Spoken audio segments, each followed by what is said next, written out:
नमस्कार साथियों, स्वागत है आपका मेरे YouTube चैनल पर।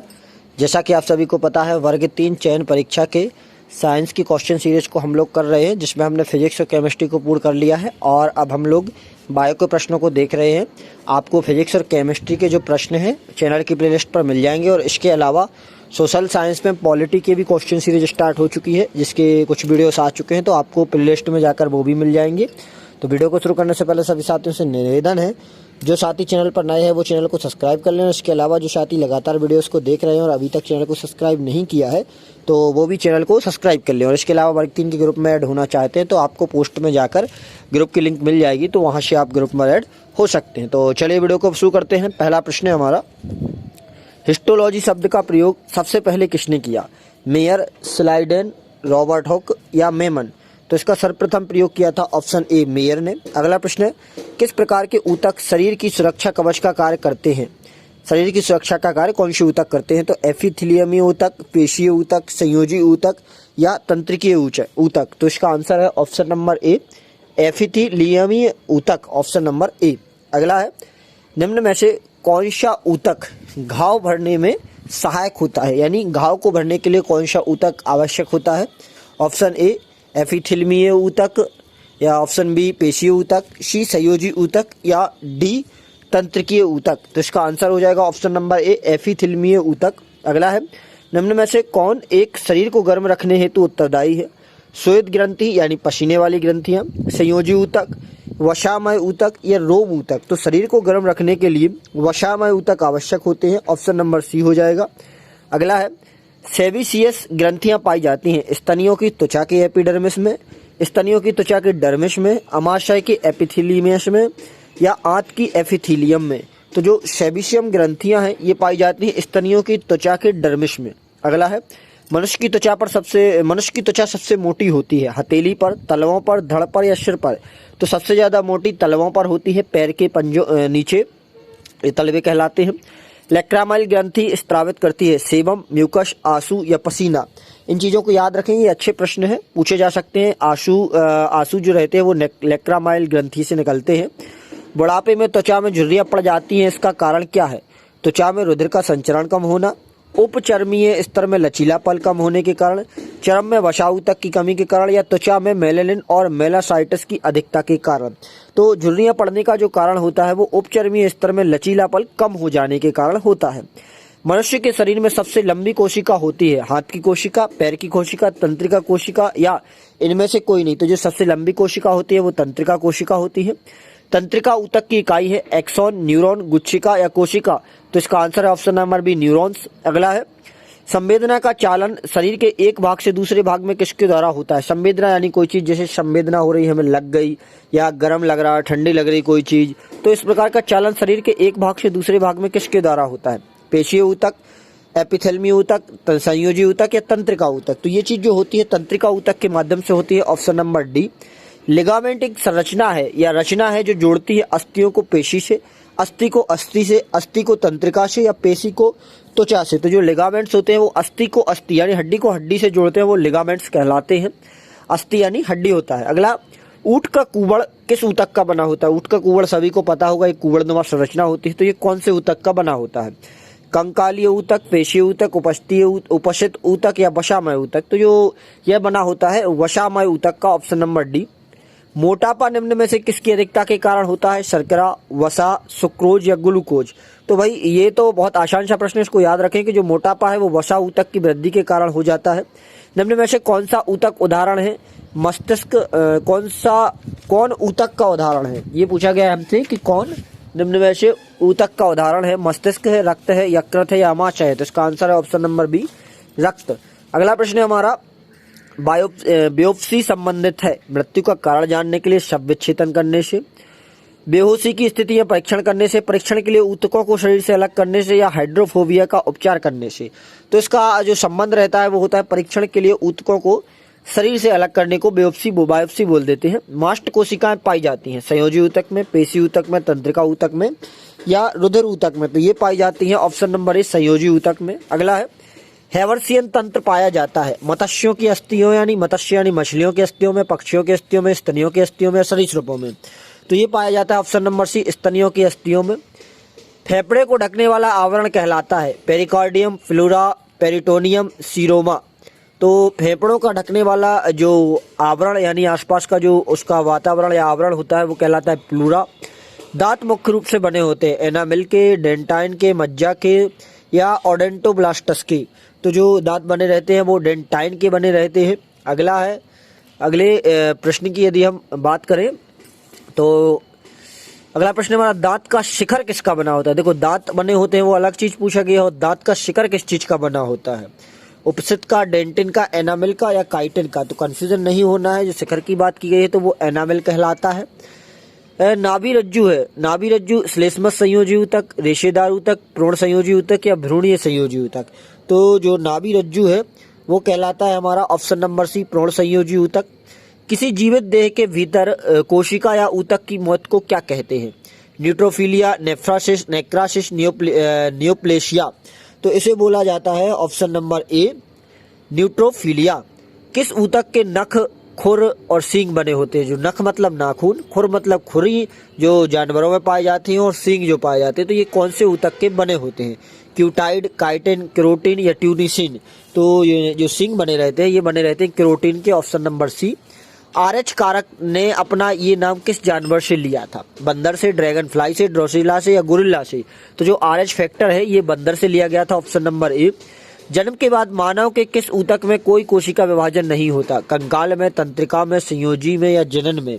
तो इसका आंसर हो जाएगा हमारा ऑप्शन नंबर बी, तंत्रिका में। प्लाज्मा में जल का प्रतिशत कितना होता है? 60, 70, 80 या 90? तो प्लाज्मा में 90% जल होता है।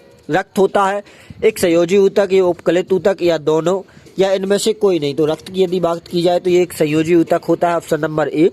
हिस्टोलॉजी शब्द का प्रयोग सबसे पहले किसने किया था? हम इसको देख चुके हैं, ऑप्शन नंबर ए, मेयर ने किया था। किस प्रकार के ऊतक शरीर की सुरक्षा का कवच का कार्य करते हैं? एपिथेलियमस ऊतक, पेशीय ऊतक, संयोजी ऊतक या तंत्रिकीय ऊतक? तो शरीर की जो सुरक्षा का कार्य करते हैं वो कहलाते हैं एपिथेलियमीय ऊतक, ऑप्शन नंबर ए हमारा आंसर होगा। आगे यदि हम बात करें तो अगला प्रश्न है हमारा, अनुवांशिकता के जनक कौन है? लेमार्क है, डार्विन है, मेंडल है या खुनाना है? तो इसको हम देख चुके हैं, मटर के पौधों पर प्रयोग किया था, मेंडल है। अनुवांशिकी की इकाई क्या है? क्रोमोसोम, राइबोसोम, जीन या लाइसोसोम? तो इसकी इकाई है जीन, ऑप्शन नंबर सी। अनुवांशिक यूनिट अर्थात जीन होते हैं केंद्रीय झिल्ली में, गुणसूत्रों में, लाइसोम में या कोशिका कला में? तो ये गुणसूत्रों में पाए जाते हैं, ऑप्शन नंबर बी हो जाएगा। जीन है यकृत का एक भाग, आरएनए का एक भाग, क्रोमोसोम का एक भाग या डीएनए का एक भाग? तो डीएनए का एक भाग जीन्स कहलाते हैं, ऑप्शन नंबर डी हो जाएगा। सबसे पहले प्रयोगशाला में जीन का संश्लेषण करने वाले वैज्ञानिक थे मेंडल, डार्विन, वाटसन या खुराना? तो इसका आंसर हो जाएगा हमारा ऑप्शन नंबर डी, खुराना। अगला है हमारा, एक जीन एक एंजाइम सिद्धांत किसने दिया था? एक जीन एक एंजाइम, यह सिद्धांत किसने दिया था? वाटसन, क्रिक, हरगोविंद खुराना, बिडल व टेटम या मॉर्गन ने? तो ये जो सिद्धांत है ये दिया था बिडल व टेटम ने। अगला है हमारा, जीन को व्यस्त किया जा सकता है अनुवांशिकता इकाई, डीएनए का एक भाग, उत्परिवर्तन की इकाई या उक्त सभी तरह? तो इसको हम बोल सकते हैं सभी तरह से, क्योंकि यह अनुवांशिकता की भी इकाई है, डीएनए का एक भाग भी है और उत्परिवर्तन की भी एक इकाई है। जीन का वर्तमान नाम देने वाले वैज्ञानिक कौन है? हेल्डन, मेंडल, गाल्टन या जोहानसन? तो जो वर्तमान नाम है वो जोहानसन ने दिया था, ऑप्शन नंबर डी हो जाएगा। कोशिका में पाया जाने वाला अनुवांशिक पदार्थ है डीएनए, आरएनए, प्रोटीन या कार्बोहाइड्रेट्स? तो जो डीएनए पाया जाता है ये अनुवांशिक पदार्थ रहता है कोशिका में। प्रयोगशाला में डीएनए का संश्लेषण किया था मिलर ने, खुराना ने, डी ब्रिज ने या केल्विन ने? तो प्रयोगशाला में संश्लेषण किया था, ऑप्शन नंबर बी, खुराना ने। अगला है, डीएनए का डबल हेलिक्स मॉडल किसने दिया था? लेवेनहॉक, सॉल्क, वाटसन, क्रिक्स या डाल्टन ने? तो जो डबल हेलिक्स मॉडल है, डबल मतलब दो जन की बात होगी, वाटसन एवं क्रिक ने दिया था। माता पिता के गुण उनकी संतानों के द्वारा स्थानांतरित होते हैं, उनकी संतानों में किसके द्वारा स्थानांतरित होते हैं? रक्त द्वारा, हार्मोन्स द्वारा, गुणसूत्रों द्वारा या कोई नहीं? तो गुणसूत्रों द्वारा इनमें स्थानांतरित होते हैं। किस कारण एक माता पिता की सभी संतानें एक समान नहीं होती हैं? अनुवांशिक भिन्नता, वातावरण भिन्नता या ए और बी या इनमें से कोई नहीं? तो भाई वातावरण और वंशानुकरण दोनों प्रकार की भिन्नताओं के कारण उनकी माता पिताओं की संतानें एक समान नहीं होती हैं। अगला प्रश्न हमारा, मनुष्य में द्विगुणित क्रोमोसोम्स की संख्या है 23, 24, 46 या 48? तो इसका आंसर हो जाएगा 23 जोड़े हैं, ऑप्शन नंबर ए हो जाएगा। अगला है, पुरुषों में पुरुषत्व के लिए कौन सा गुणसूत्रीय संयोजन होता है? तो भाई पुरुषों में XY होता है और XX महिलाओं में होता है। अगला है, एक सामान्य शरीर कोशिका में गुणसूत्रों की संख्या कितनी होती है? तो गुणसूत्रों की संख्या की बात की गई तो यहाँ पर 46 होती है। मनुष्य में नर गुणसूत्र सम्मिश्रण होता है, तो नर गुणसूत्र जो होता है X और Y होता है, ऑप्शन नंबर बी होगा। नवजात शिशु के लिंग निर्धारण किसके वंशानुगत होते हुए गुणसूत्र द्वारा किया जाता है? तो माता पिता, माता या पिता का पिता। तो जो लिंग का निर्धारण होता है वो पिता के ऊपर निर्भर करता है, क्योंकि पिता के गुणसूत्र में XY होता है, यानी पुरुष के में Y होता है, और माता के में XX होता है। तो पुरुष का यदि Y गुणसूत्र और माता का यदि X गुणसूत्र मिलता है तो लड़के का जन्म होता है। अगला है, एक सामान्य मानव शुक्राणु में ऑटोसोम की संख्या कितनी होती है? 20 जोड़ी, 21 जोड़ी, 23 जोड़ी, 22 जोड़ी। तो यहाँ पर ऑटोसोम्स की बात की गई है। तो ऑटोसोम्स की यदि हम बात करें तो यहाँ पर होगा हमारा ऑप्शन नंबर इसका आंसर हो जाएगा हमारा ऑप्शन नंबर कौन सा है? 19 वाला है। तो 19 वाले का हो जाएगा हमारा C, 22 जोड़ी होते हैं ऑटोसोम्स। अगला है हमारा, मनुष्य में कौन से क्रोमोसोम के मिलने से बालक का जन्म होता है? तो बालक का जन्म होता है पुरुष का Y और महिला का X मिले तो बालक का जन्म होता है। ऑप्शन नंबर सी हमारा आंसर होगा। अगला है हमारा, निम्न में से कौन एक लिंग संलग्न रोग है? कुष्ठ, क्षय, वर्णांधता या ल्यूकीमिया? तो लिंग संलग्न रोग जो है हमारा ऑप्शन नंबर सी वर्णांधता है। लाल हरी वर्णांधता होने का कारण है अधिक मदिरापान, X गुणसूत्रों की वंशानुगति, Y गुणसूत्रों की वंशगति या विटामिन E की कमी? तो ये हो जाएगा X गुणसूत्रों की वंशगति। हीमोफीलिया में होता है होमोलिसिस, रक्त का थक्का न बनना, RBC चिपक जाती है, या WBC कोशिका बख्शी हो जाते हैं। तो हीमोफीलिया में हो जाता है ऑप्शन नंबर बी, रक्त का थक्का नहीं बनता है। मनुष्य में लाल हरी वर्णांधता को जाना जाता है प्रोटोपोनियोपिया के रूप में, ड्यूरोनोपिया के रूप में, या A और B, या मॉर्फन सिंड्रोम के रूप में? तो इसको जाना जाता है ऑप्शन नंबर सी, A और B दोनों के रूप में। एक वर्णांध पुरुष का विवाह दूसरे वर्णांध पुरुष के साथ पुरुष के सामान्य पुत्री से हुआ हो तो संतानों में क्या होगा? सभी पुत्र या वर्णांध होंगे, सभी पुत्र वर्णांध होंगे, आधे पुत्र वर्णांध होंगे, या कोई भी पुत्र वर्णांध नहीं होगा? तो इसका आंसर होगा आधे पुत्र वर्णांध होंगे। एक वर्णांध पुरुष यानी वर्ण का विभेद नहीं करने वाले पुरुष व सामान्य महिला की संतानों में पुत्र के वर्णांध होने की संभावना कितनी है? 50%, 33%, 25% या 0%? तो भाई इसकी संभावना जो है आधा प्रतिशत यानी 0% है। ऑप्शन नंबर डी बताया गया है छठवें का।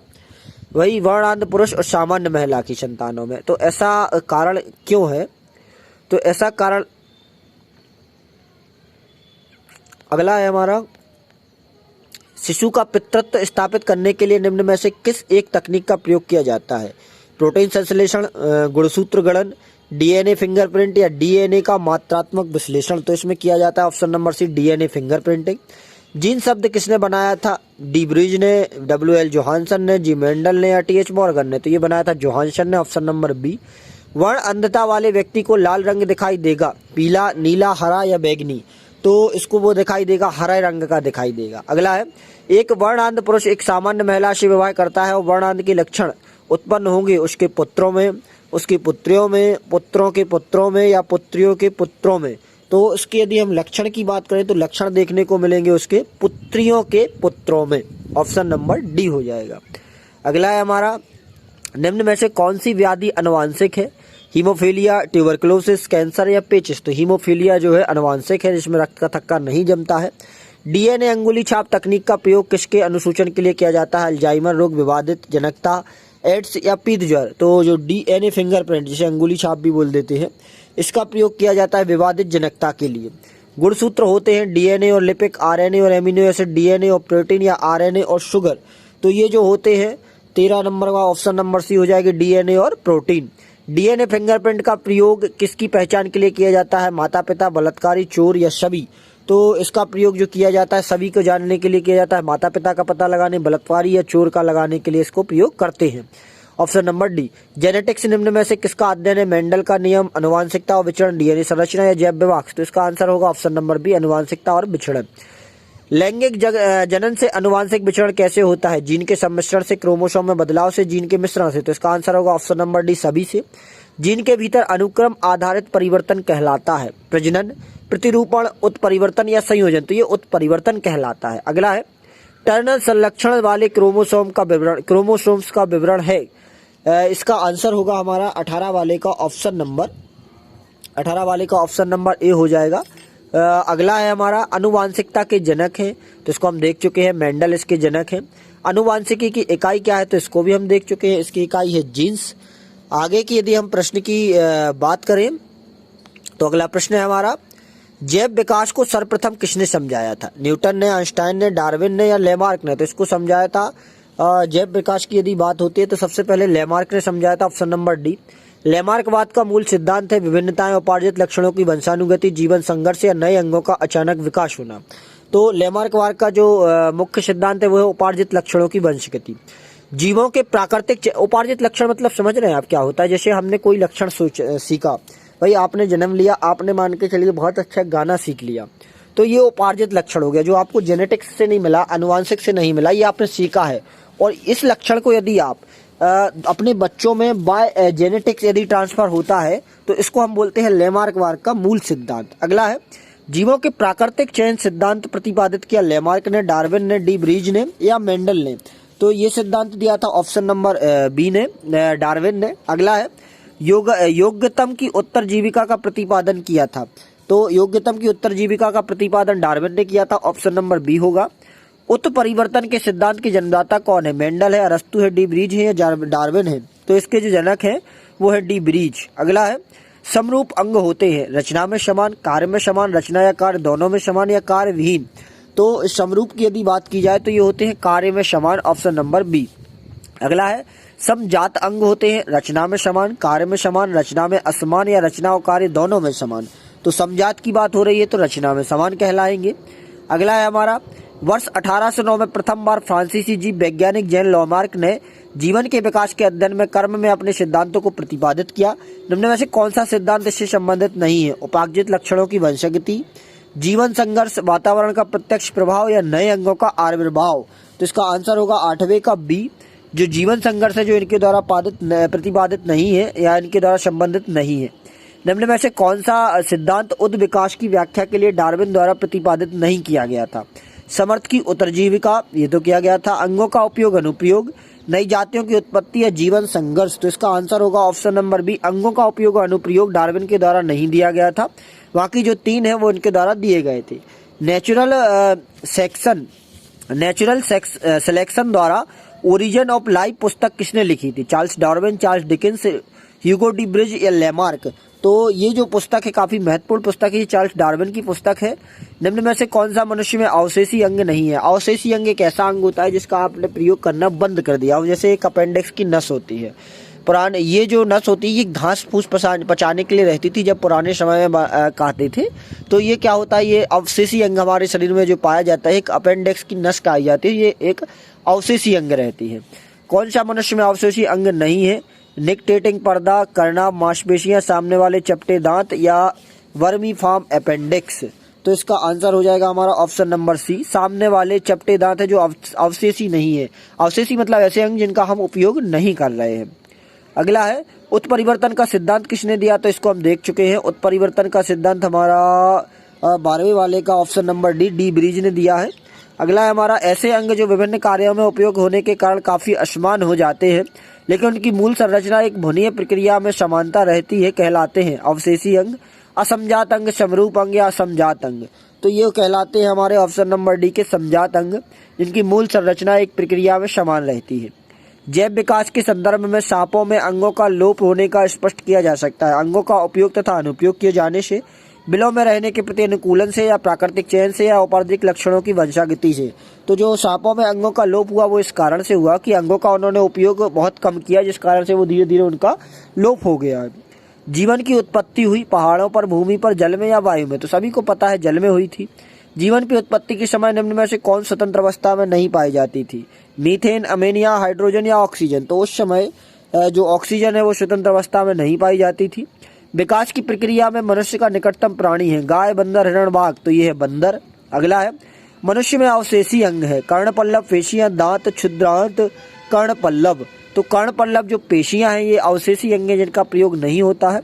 जीवों के विकास के संदर्भ में निम्न में से कौन सा अनुक्रम सही है? ऑक्टोपस, डॉल्फिन, शार्क, पेंगुलिन, कच्छप, बाज, सॉलमेंड्रा, अजगर, कंगारू, मेढक, केकड़ा या झींगा। तो इसका जो कौन सा अनुक्रम सही है, तो इसकी बात की जाए तो ऑप्शन नंबर सी है, सॉलमेंड्रा, अजगर और कंगारू। प्रयोग अनुप्रयोग का कानून इनके द्वारा प्रतिपादित किया गया था? Hugo de Bryce, Lederberg, Lamarck या डार्विन। तो ये जो दिया था ये लेमार्क के द्वारा दिया गया था। अगले प्रश्न की यदि हम बात करें, जो हमारा अंतिम प्रश्न है, पक्षियों और कीटों के पंख कैसे होते हैं? आयुक्ति संगत, पोषक, समृद्धि या समजात। तो ये जो अंग होते हैं इनके समृद्धि होते हैं। आशा करता हूँ आपको वीडियो पसंद आए होंगे, प्रश्न अच्छे लगे होंगे। अच्छे लगे हो तो लाइक करें, चैनल को सब्सक्राइब करें और सभी साथियों के साथ शेयर करें। मिलते हैं अगली वीडियो में। धन्यवाद।